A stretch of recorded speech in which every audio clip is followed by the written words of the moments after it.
할렐루야. 우리 석포교회 성도 여러분, 오늘도 말씀 속에서 우리를 찾아오시는 하나님 만날 수 있기를 축복합니다. 지난 2009년도에 작고한 수필가 고 장영희 교수님의 그 유고집 가운데 이런 글이 있습니다. 당시 이분이 지도하는 학생 가운데 상호라는 친구가 있었는데 상담 중에 다음과 같은 이야기를 듣게 됐다고 합니다. 이 상호라는 친구는 어려서부터 불우한 가정에서 자랐고요. 그래서 늘 어려운 그런 시기를 보낼 수밖에 없었습니다. 자연스럽게 세상도 싫고 사람도 싫어졌고요. 그러다 보니 항상 외로움과 이유를 알 수 없는 반항심만 커졌다고 합니다.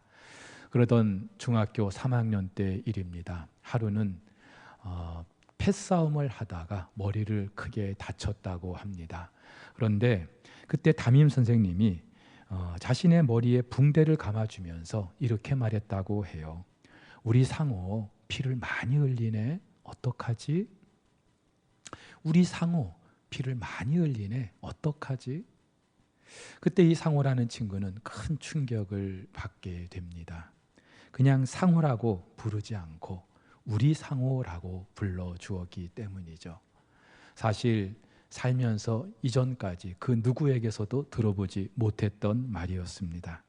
그래서일까요? 그 길로 상호는 정신을 차리고 공부를 시작합니다. 결국에 대학까지 진학하게 됐습니다. 여러분, 결손 가정에서 문제아로 자란 한 학생의 삶을 바꾸어 놓은 그 말 한마디, 그것은 바로 우리라는 것이었습니다. 그렇죠. 들을수록 가슴을 따뜻하게 해주는 말, 우리입니다. 그런데 저와 여러분의 그 우리라는 테두리 안에는 과연 누가 있을까요? 또 저와 여러분은 그 누군가의 우리가 과연 돼줄 수 있을까요? 한 사람이 예루살렘에서 여리고로 가는 길에서 강도를 만납니다. 강도들이 옷을 벗기고 때리고 거의 죽기까지 되었습니다. 마침 한 제사장이 지나가고 연이어 한 레위인도 지나갑니다. 어쩌면 이 강도 만난 사람 살 소망이 생긴 거예요. 참고로 그 당시 여리고에는 레위인과 제사장들이 집단으로 거주하는 그런 지역이 있었다고 합니다. 아마도 오늘 본문의 제사장과 레위인은 예루살렘 성전에서의 일을 마치고 여리고로 돌아가는 사람들이었던 것 같습니다. 그런데 그 강도 만난 자의 기대와는 다르게 이 두 사람은 모두 다 이 강도 만난 사람을 피하여 지나갑니다. 그리고 이번에는 한 사마리아 사람이 지나가죠. 정황상 이 강도 만난 사람은 아마도 유대인 같습니다. 그런데 당시 유대인들은 사마리아 사람을 아주 개처럼 취급을 했어요. 상종도 하지 않았어요. 따라서 제사장도 레위인도 지나쳐버린 이 상황에 이 사마리아 사람에게 그 어떤 도움을 기대한다는 게 어불성설인 그런 상황입니다. 자, 그런데 웬일입니까? 이 사마리아 사람은 이 강도 만난 사람을 보고 불쌍히 여깁니다. 자기가 가지고 있던 기름과 포도주를 그 상처에 붓고 싸매 줍니다. 그리고 자기가 타고 온 그 나귀에 태워서 주막으로 데려갑니다. 아마도 그날 밤 이 강도 만난 사람과 함께 잠을 잤을 거예요. 그리고 이튿날 주막 주인에게 데나리온 2를 주면서 자기가 돌아올 때까지 이 사람을 돌봐달라고 부탁합니다. 우리가 너무나 잘 알고 있는 이야기죠. 여러분, 예수님께서 이 비유를 말씀하신 이유는 누가 내 이웃입니까? 내 이웃이 누구입니까? 라고 물었던 한 율법 교사의 질문 때문이었습니다. 그런데 예수님께서는 그 질문에 본문의 비유를 말씀하시고 나서 다시 이렇게 되물으시죠. 이 세 사람 중에 누가 강도 만난 자의 이웃이 되겠느냐? 마치 불교에서 선문답 하듯이 율법 교사는 내 이웃이 누구입니까? 라고 물었는데 예수님은 누가 이 강도 만난 자의 이웃이 되겠느냐? 되묻고 계시는 거예요. 여러분, 이 율법 교사는 왜 예수님께 그렇게 물었던 걸까요? 율법에는 분명 이웃 사랑하기를 자기 자신을 사랑하는 것 같이 하라고 말씀하셨습니다. 그런데 유대 랍비들은 이 구절을 이웃을 사랑하고 원수는 미워하라고 그렇게 가르쳐 왔습니다. 아마도 쿰난 공동체와 같이 자기들의 그 신앙의 순수성을 지키기 위해서 그렇게 가르쳤던 것 같습니다. 근데 문제는 그 이웃의 범주가 자기들 중심으로 결정된다는 거예요. 원으로 그리면 가장 중심에 자기들이 있어요. 그리고 그 주변에 가족들이 있고 친척들이 있겠죠. 그리고 같은 공동체 구성원들이 있겠고, 맨 마지막에는 유대교 개종자들이 있었습니다. 당연히 그 밖에 이방인들, 또 사마리아 사람들은 이웃이 될 수 없었던 거죠. 아울러 원수를 미워한다 할 때 자기들이 사랑하고 싶지 않은 사람, 그 사람을 원수로 규정해버리면, 간주하면 그만이에요. 오늘 본문에 제사장과 레위인이 그랬습니다. 이들은요, 모름지기 율법을 대표하는 사람들입니다. 그런데 이네들의 사고방식 가운데 적어도 길에서 강도 만난 이 사람은 이웃이 아니었습니다. 물론 율법이 이렇듯 부정한 사람들과의 접촉을 금하고 있기 때문에 우리는 종교적 의무에 충실하기 위해서 어쩔 수 없습니다 라고 변명할 수는 있습니다. 하지만 그들이 생각하지 못했던 게 있죠. 율법의 근본 정신입니다. 여러분, 율법을 주신 이유가 무엇입니까? 율법의 가장 저변에 흐르고 있는 근본 정신이 무엇입니까? 그것은 바로 사랑입니다. 오늘 이 율법 교사도 대답했어요. 하나님 사랑과 이웃 사랑, 이것이 율법의 근본 정신입니다. 그런데 이 제사장도 레위인도, 아니 많은 유대인들은 그 율법의 조항을 지키기 위해서 정신, 가장 근본 정신을 망각하고 있었던 거죠. 더 중요한 것, 그 이웃의 개념이 배타적이고 폐쇄적이라는 거예요. 내가 생각해서 이웃이면 이웃이고 아니면 아닌 거예요. 이웃의 이 테두리가, 이 범주가 항상 나를 중심으로 결정되는 거예요. 여러분, 그런데 우리도 종종 이런 실수를 할 때가 있죠. 코로나19가 확산하면서 우리나라는 물론이고 전 세계가 일명 사회적 거리두기 캠페인을 벌이고 있습니다. 감염을 예방하기 위해 불필요한 여행이나 또 외출, 또 모임 등을 삼가고 있습니다. 아예 정부에서 통제하고 있습니다. 직장인들이 집에서 근무하고 학생들의 개학이 연기되고 우리처럼 이렇게 온라인으로 예배 드리는 것이 그 때문이죠. 그렇습니다. 어쩔 수 없이 코로나 때문에 반강제로 격리된 삶을 살고 있습니다. 물론 물리적인 격리이지 심정적인 또는 감정적인 그런 격리는 아닙니다. 그런데 이런 거리두기가 은연중에 차별과 배제로까지 이어지는 것 같아서 마음이 편치 않아요. 일례로 외국에서는요, 무슨 바이러스 대하듯이 동양인에 대한 혐오와 차별이 도를 넘고 있다고 하죠. 실제로 외국에 있는 교민들 이야기를 들어보면은 코로나보다 인종차별이 더 무섭다고 할 정도입니다. 근데 여러분, 우리도 그래요. 코로나 초기에 중국 우한 지역에서 입국한 교민들, 그들을 별도로 격리를 시키기 위해서 지역을 정할 때에 해당 그 지자체 사람들이 결사적으로 반대했던 것 기억하실 거예요. 지금도 집단 감염이 일고 있는 특정 지역 그 사람들을 차별하고 있습니다. 여러분, 이것은요, 단순한 물리적 거리두기가 아니라 엄연한 차별 행위입니다. 과연 그들이 우리가 될 수 있겠습니까? 그들을 우리라는 테두리 안에 넣어둘 수 있겠습니까? 그런데 여러분, 지금도 지구촌 곳곳에서는 이런 일이 자행되고 있습니다. 출생과 함께 그들의 피부색, 인종, 계급에 따라서 우리라는 범주가 결정되고 있어요. 나와 같지 않으면 모두가 타인이거나 아니면 원수가 되기도 합니다. 아프리카 루안다의 후투족은요, 종족이 다르다는 이유만으로 같이 한 국가를 이루며 살았던 투치족을 3개월 만에 무려 100만 명이나 학살하는 일이 있었고요.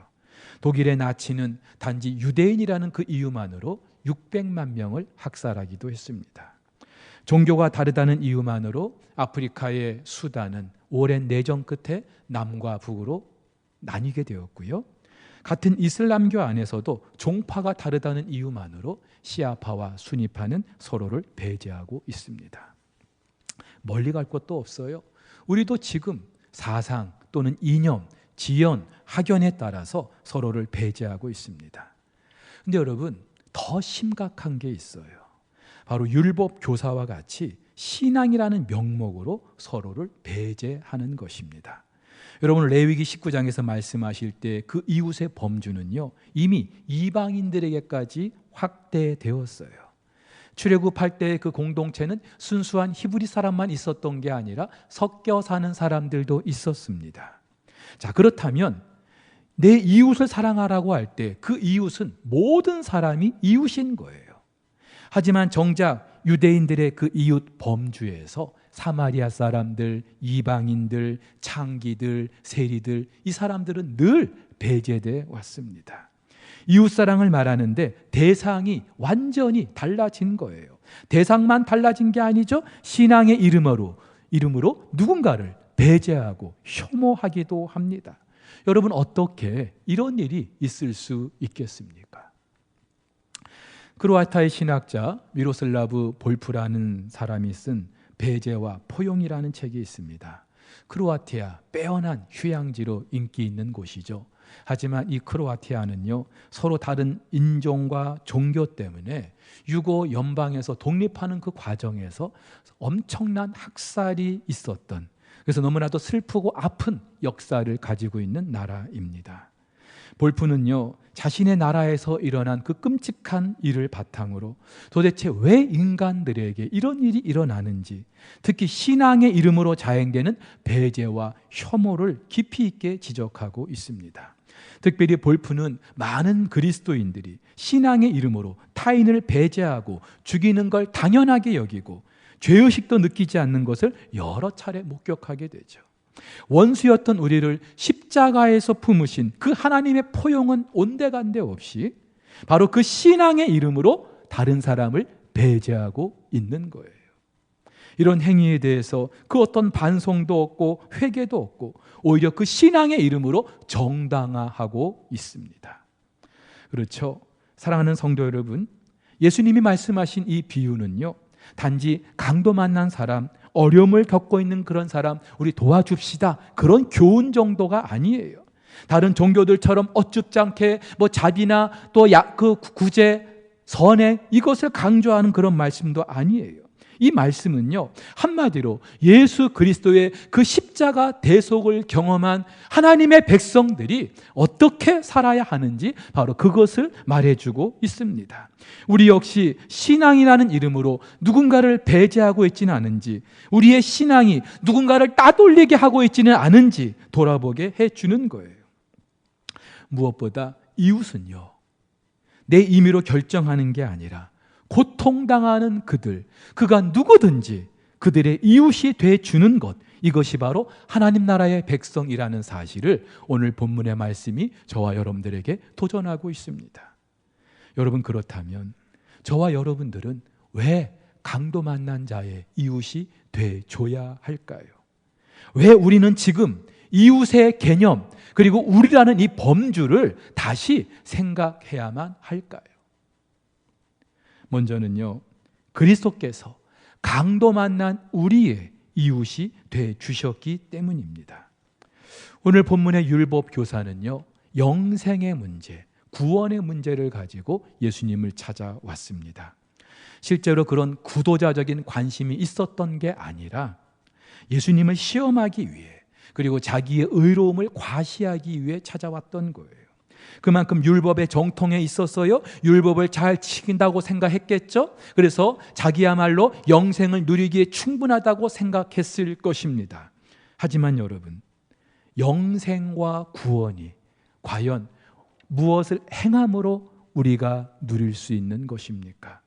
물론 오늘 예수님께서도 28절에서 이를 행하라 그러면 살리라 말씀하셨어요. 37절에서도 가서 너도 이같이 하라고 말씀하십니다. 마치 영생을 얻는데 무엇을 행함이 중요한 것처럼 말씀하시는 것 같아요. 근데 여러분 한번 생각해 보시죠. 오늘 본문의 이 율법교사, 과연 예수님의 그 말씀대로 그 모든 걸 다 행할 수 있었을까요? 아니, 율법교사가 그것을 다 행하기만 하면 과연 영생이 주어지는 걸까요? 아니죠. 예수님은 지금 그 어떤 율법을 행하는 것, 이것을 강조하시는 게 아니에요. 오히려 그 반대죠. 율법대로 살려고 하는데 그렇게 할 수 없는 자신의 그 연약함과 무능함을 깨닫기를 원하고 계시는 거예요. 당연해요. 누구도 율법을 다 지킬 수가 없기 때문에. 오히려 율법을 지키려고 하면 할수록 내 연약함이, 나의 더러움이 너무나도 적나라하게 드러나기 때문에. 그런데 여러분, 바로 그 지점에서 저와 여러분들은 영생을 보게 되는 거예요. 꽤 괜찮은 사람인 줄 알았는데 여전히 더럽고 추한 자신의 모습을 보게 되고 나는 어쩔 수 없는 죄인이구나 실망하게 되는 바로 그 지점에서 저와 여러분들은 구원자 예수 그리스도를 보게 되는 줄 믿으시기를 바랍니다. 여러분, 오늘 본문의 비유에서 예수님은 왜 하필 제사장 레위인을 언급하신 걸까요? 당대 종교 지도자들을 비판하기 위함일까요? 뭐 그럴 수 있어요. 하지만 여러분, 제사장과 레위인으로 대표되는 이 율법으로는 강도 만난 우리에게 그 어떤 소망이 없다는 사실을 지금 예수님께서 말씀하고 계시는 거예요. 그렇죠. 그 율법을 행함으로 우리는 우리의 죄 문제를 해결할 수가 없는 거예요. 그런데 이때 한 사마리아 사람이 등장하죠. 바로 예수 그리스도입니다. 철저히 버림받고 천대를 당한 예수 그리스도가 원수의 땅에 들어가서 원수를 살려내요. 여러분, 이것이 영생이고 이것이 구원인 거예요. 여러분, 영생은 내가 무엇을 행하여 얻을 수 있는 게 아니에요. 철저히 하나님의 은혜를 입은 자, 하나님의 긍휼히 여기심을 받은 자, 그들에게 주어지는 걸 말씀하고 있는 거죠. 그래서 33절에서 예수님은요, 이 사마리아 사람이 강도 만난 사람을 불쌍히 여겼다고 해요. 근데 이 단어는요, 원래 하나님께서 사람을 긍휼히 여길 때, 불쌍히 여길 때 사용하셨던 단어예요. 복음서에서도 예수님이 누군가를 고치고 치료하실 때 그 동기가 뭐예요? 불쌍히 여기시는 거였어요. 여러분, 무엇을 말합니까? 우리는 강도 만난 자와 같이 그 어떤 행함이나 공로가 아니라 우리 하나님의 긍휼을 받아야 구원을 얻을 수 있다는 사실이에요. 살기 위해서는, 영생을 위해서는 오직 하나님의 은혜를 받아야 한다는 사실입니다. 그래서 바울은 이렇게 말해요. 그때의 너희는 그리스도 밖에 있었고 이스라엘 나라 밖의 사람이라 약속의 언약들에 대하여는 외인이요 세상에서 소망이 없고 하나님도 없는 자이더니 이제는 전에 멀리 있던 너희가 그리스도 예수 안에서 그리스도의 피로 가까워졌느니라. 여러분, 무엇을 말해요? 저와 여러분은요, 우리 주님께서 하등의 연민을 가지실 필요가 없는 존재였어요.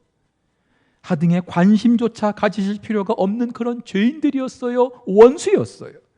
그런데 예수께서는요, 친히 그 당신의 경계를 허물어 버리십니다. 그리고 우리 이웃의 자리로 와 주시는 거예요.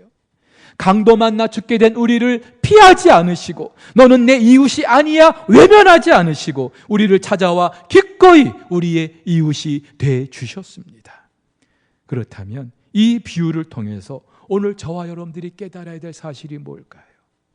어줍지 않게 뭐 사마리아 사람 흉내 내려고 하는 게 아니죠.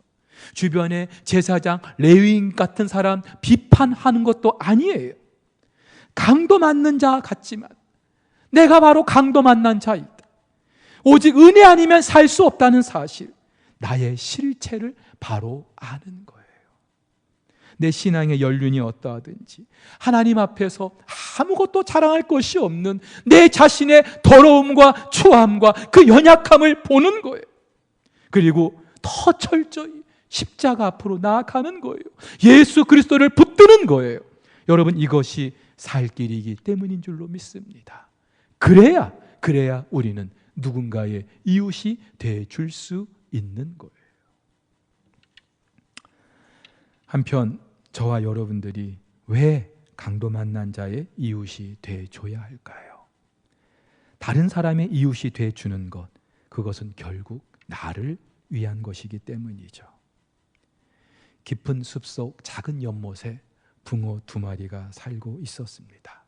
근데 시간이 지나면서 욕심이 생겼어요. 이 연못을 내가 독차지하고 싶다는 욕심이 생겼어요. 그래서 2마리 붕어가 서로 싸우기 시작합니다. 그리고 그 과정에서 1마리 붕어가 죽게 돼요. 싸움에서 이긴 붕어는요, 이제는 자유다, 내 마음껏 이 연못을 차지할 수 있겠구나, 그렇게 들떠 있었습니다. 근데 그 후에 연못에서 정체를 알 수 없는 고약한 냄새가 나기 시작합니다. 물이 탁해지기 시작합니다. 죽은 그 붕어가 썩어가고 있었던 거예요. 깨끗했던 연못은 오염되기 시작했고요. 자연히 다른 붕어 1마리도 시름시름 앓다가 죽었다고 합니다. 평화롭던 이 연못은 붕어들의 무덤이 된 거예요. 여러분, 어쩌면 지금 우리가 살고 있는 이 지구촌이 그렇지 않습니까? 사람은요, 절대로 혼자 살 수 없는 존재입니다. 하나님께서 그렇게 지으셨기 때문에. 아니, 사람을 지으신 하나님도 성부, 성자, 성령, 삼위 하나님의 그 함께 하심 가운데 존재하시고, 당신의 형상대로 모양대로 지어주신 우리 사람 역시 함께 더불어 살도록 지어주셨기 때문이에요. 그런데도 어리석은 인간들은요, 이런저런 이유로, 이런저런 기준으로 오늘도 우리라는 그런 테두리를 만들고 살아가요. 그뿐 아니라 그 테두리 밖의 사람들을 혐오하고 배제하고 있습니다. 그래야 내가 살 것처럼 말이죠. 하지만 그 결과가 무엇입니까? 앞서 소개해드렸던 볼프라는 그 신학자는요, 가인이 아벨을 죽인 결과를 이렇게 말하고 있습니다. 가인은 자신의 범죄로 인해 스스로 형제를 잃어버렸을 뿐만 아니라 소속의 가능성을 잃어버렸다. 형제의 피로 흠뻑 젖은 땅은 살기에 적합하지 않은 땅, 더는 열매를 맺지 못하는 땅이 되었다. 그는 자신의 배제 행위를 통해 자신을 모든 관계로부터, 아래로는 땅으로부터 위로는 하나님으로부터 주위 모든 사람으로부터 배제시켰다. 여러분, 그렇죠? 배제의 결과는 공멸입니다. 그렇다면 다른 사람을 살리기 위해서가 아니라 나를 위해서도 누군가를 배제할 수 없어요. 그래서 성경은 교회를 일컬어 머리가 예수 그리스도이신 몸으로 그렇게 말하고 있죠. 여러분, 만약에 우리 몸의 한 지체가 다른 지체를 혐오하고 배제하면은요, 몸 전체가 상하게 되고 죽게 되는 거예요. 만약에 이 손이 입을 싫어해요. 배제합니다. 그래서 음식을 넣어주지 않는 거예요. 그러면은 어떻게 돼요? 결국은 몸이 병들게 되는 거고요. 이 손도 기력을 잃게 되는 거예요. 여러분, 그렇죠? 서로를 배제하고 혐오하는 데 익숙한 지금, 저와 여러분들이 무엇보다 소중하게 생각해야 하는 것, 그것은 바로 포용입니다. 하나님께서 십자가 위에서 원수들을 향하여 당신의 2팔을 벌려 주신 것처럼 나를 내려놓고 그 자리에 그 누군가를 받아들이는 거예요.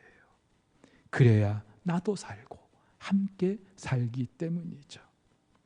그래서일까요? 나라 전체가 물리적 거리 두기가 한창인 지금 오히려 기꺼이 강도 만난 그 누군가에게로 뛰어드는 그 사람들의 모습이 너무나 아름답고 너무나 행복합니다.